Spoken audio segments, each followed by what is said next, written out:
ప్రముఖ సినీ నటుడు అక్కినేని నాగార్జునకు చెందిన కన్వెన్షన్ను హైడ్రా బృందం కూల్చివేస్తుంది.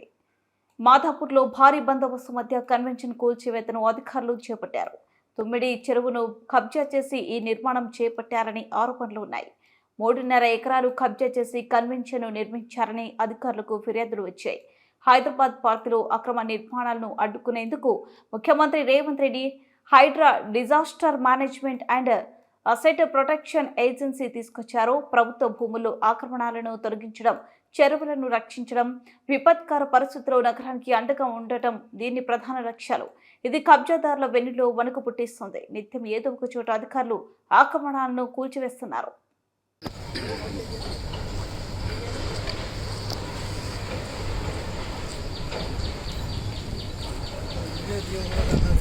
మాకు తీసేమొస్తుంది లేదు.